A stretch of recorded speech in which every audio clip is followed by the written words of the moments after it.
देखिए प्यारे बच्चों, आप अभी 8वीं जमात में ज़ेर तालीम है, आप 8वीं क्लास में हैं। आपको हम आज बोर्ड पर जो पढ़ाने वाले हैं उस पर आप ध्यान दीजिए।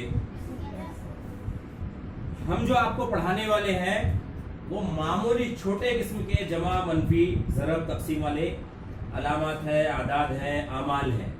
रियाजी के कुछ अमल होते हैं, जमा के अमल, मनफी के अमल, और कुछ अलामतें होती है, जमा की अलामत, मनफी की अलामत, मामूली है, छोटे। मगर जिन बच्चों को, जिन तलबा को, जिन स्टूडेंट्स को ये जमा, मनफी की अलामतें या आवाज छोटे बड़े नहीं आते, तो फिर आप जब 8वीं क्लास का या जब 9वीं क्लास में आप जाएंगे, 9वीं जमात में, 10वीं जमात में, 10वीं क्लास में, तो रियाजी में जब भी आप कोई हिसाब हल करेंगे, सवाल हल करेंगे, तो उसके आगे के स्टेप में कहीं ना कहीं आप अटक जाएंगे, रुक जाएंगे, ये आपका गलत आ सकता है। तो आप अगर चाहते हैं कि आप कभी ना रुकें, आपका कभी गलत ना हो, तो बोर्ड पर ध्यान दीजिए। देखिए, अगर हमने बोर्ड पर यहां ऐसा लिखे 5 मनफी 2, इसको किधर से पढ़ते हैं? कोई पढ़ सकता है? पढ़िए। 5 मनफी 2 पढ़ा जाता है इसे उल्टे हाथ की तरफ से, लेफ्ट साइड से। अब 5 मनफी 2 का मतलब बता सकता है कोई? हमें क्या जमा करना है कि निकालना है, तफरीक करना है?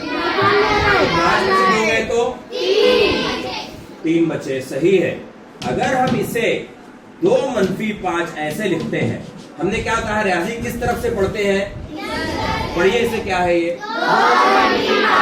2 मनफी 5 का मतलब कोई बता सकता है?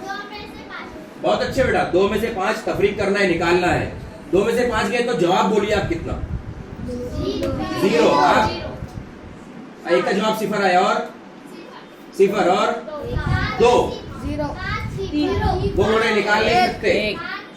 1, ठीक है, ओके।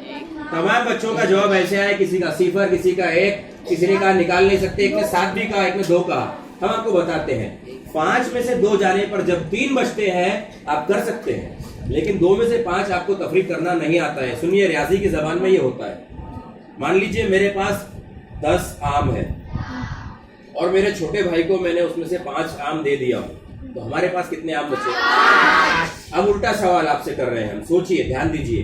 हमारे पास 5 आम है, तो हम 5 आम में से हमारे भाई को 10 आम दे सकते हैं क्या?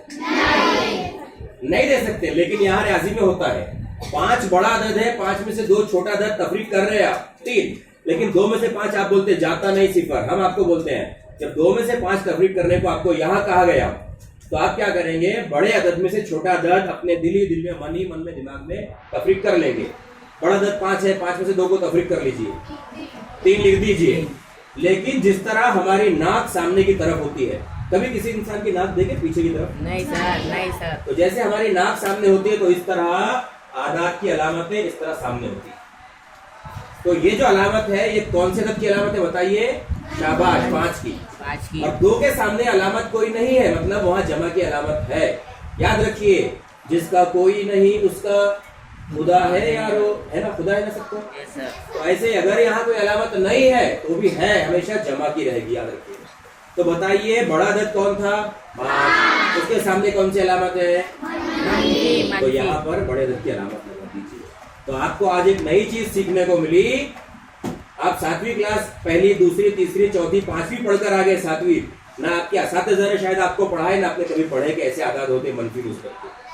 आज आपको सीखने को मिल रहा है, सीखिए। ये आगे हर जगह आते हैं कि मनफी के भी आदाद होते हैं, जिस तरह मुस्बत आदाद होते हैं, पॉजिटिव नंबर्स, इसी तरह मनफी के आदाद नेगेटिव नंबर्स होते हैं। तो अगर बड़े अदद में से छोटा अदद तफरीक किए तो जवाब आप कर लेंगे, मगर छोटे से बड़ा कहा गया तो दिल ही दिल में बड़े अदद में से छोटा अदद तफरीक करके अलामत कौन सी लगाएंगे आप? बहुत बढ़िया। एक सवाल का जवाब दीजिए। पहली बार हमने आपको आज ये पढ़ा है, देखते हैं आपको आता है या नहीं। 7 मनफी 3, हाथ उड़ाइए सिर्फ, कौन जवाब देगा? चलिए आप बोलिए। 4। क्या आपका जवाब सही है? सब इनका जवाब सही है?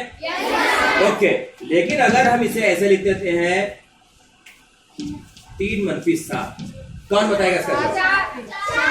4 मनफी 4। बहुत अच्छे।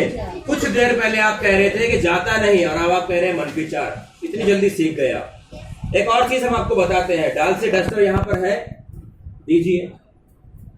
ये समझ में आया आपको? प्यारे बच्चों, यहाँ देखिए, अगर दोनों आदाद मनफी के आते हैं, जैसे मनफी 3 और मनफी 5, -5 मनफी थी। इस तरह अगर ऐसा कोई हिसाब आपके सामने आया, जिंदगी भर के लिए याद रखिए, अपन मैथ नहीं पढ़ा रहे आपको, हम मैथ नहीं पढ़ा रहे आपको, क्या पढ़ा रहे हैं? तरीका। रियाजी नहीं पढ़ा रहे हम आपको, रियाजी का तरीका समझा रहे हैं। तो देखिए, अगर दो आदाद ऐसे मनफी के आते हैं तो हमेशा दोनों की जमा कीजिए। अब 5 और 3 है, 5 और 3 की जमा करने पर और अलामत मनफी लगा दीजिए। किसको समझ में आया? दो मनफी के आदाद अगर ऐसे आते हैं, दोनों की जमा कीजिए और अलामत मनफी की लगाइए। एक सवाल है आपसे, जिनको आता है उन्होंने सिर्फ हाथ उठाना है।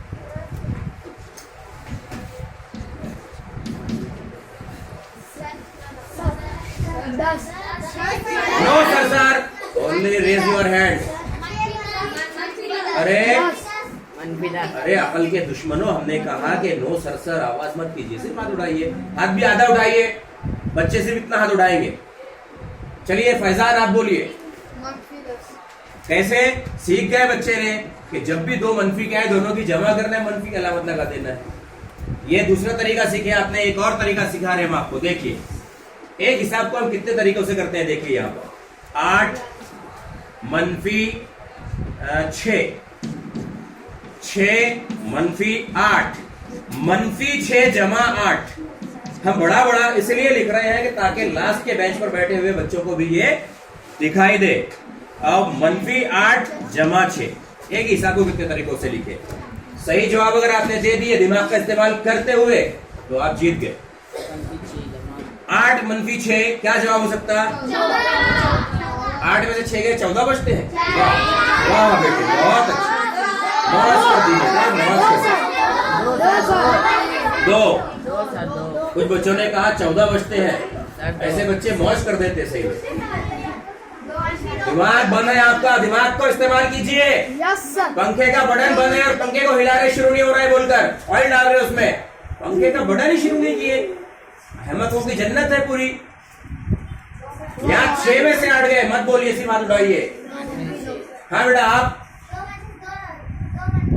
शाबाश, मनफी 2, बहुत अच्छे बेटा, मनफी 2। अब ये देखिए, यहां थोड़ा घुमा हुआ ऐसा, लेकिन गौर से देखेंगे तो आपको पता चलेगा कि ये हिसाब जो है इस टाइप का है। बड़ा अदद जमा का है, छोटा अदद मनफी का है। एक जमा और एक मनफी है तो हमेशा तफरीक का मान होगा। निकालिए, 8 में से 6 गए, बड़े अदद के सामने कौन से लाओ? तो जमा के 2, तो इसलिए 2 लिखिए या ऐसा जमा 2 लिखिए, दोनों भी चलता है, सिर्फ 2 लिखे तो भी। और से देखिए, यहाँ क्या करेंगे, जमा करेंगे निकालेंगे। 8 में से 6 गए, बड़े अदद के सामने कौन सी अलामत है, बोलिए। इसको समझ में आ गया? एक हिसाब 4 तरीकों से लिखा जा सकता है, जरूरी नहीं कि चारों जवाब भी सेम है। समझ में आया? और दोनों अगर मनफी लिखते हैं इस तरह, देखिए यहाँ बोर्ड पर मनफी 6 और मनफी 8 लिखते हैं, तब जवाब क्या था? मनफी 2 वाले गलत है। शाबाश बेटा, वो बच्ची ने कहा मनफी 14, क्योंकि सर ने समझाया 2 मनफी आए तो दोनों की जमा करना है, 8 और 6 14 और मनफी 14, ये है तरीका। और अगर सिंपल यहाँ पर लिखा है 8 जमा 6 तो मनफी करने का सवाल ही नहीं आता, जमा है डायरेक्ट 14। इसको समझ में आया ये? इसी तरह ज़र्ब के कुछ उसूल हैं, पहले हम इसको समझा देते हैं, उसके बाद इंशाल्लाह इस पर टेस्ट होगा। घर पर आप होमवर्क कीजिए, होमवर्क के लिए कुछ सवाल देते हैं। जो वालिदैन घर पर बच्चों को चेक करते हैं कि सर ने कौन सा पढ़ा है आज क्लास में, टॉपिक क्या पढ़ा है, होमवर्क दिए या नहीं, उनके बच्चे तरक्की करते हैं। वरना बच्चे आमतौर पर जवाब देते हैं नहीं कुछ नहीं पढ़ा है। माँ बाप पूछते हैं क्यों, खाली बैठे, घर पर कुछ पढ़ने को नहीं दिए टीचर ने? बच्चे बोलते हैं नहीं कुछ नहीं दिए। या फिर कुछ तो माँ बाप बेचारे पूछते भी नहीं, उनको इतना टाइम ही नहीं है कि अपने बच्चों पर ध्यान दे सके। कुल मिला के सारे बच्चे कल, अभी हम आपको कुछ सवाल देंगे होमवर्क, आप खुद से घर पर कीजिए, कल हम यहाँ स्कूल में चेक करेंगे। बंद कर दो बेटा।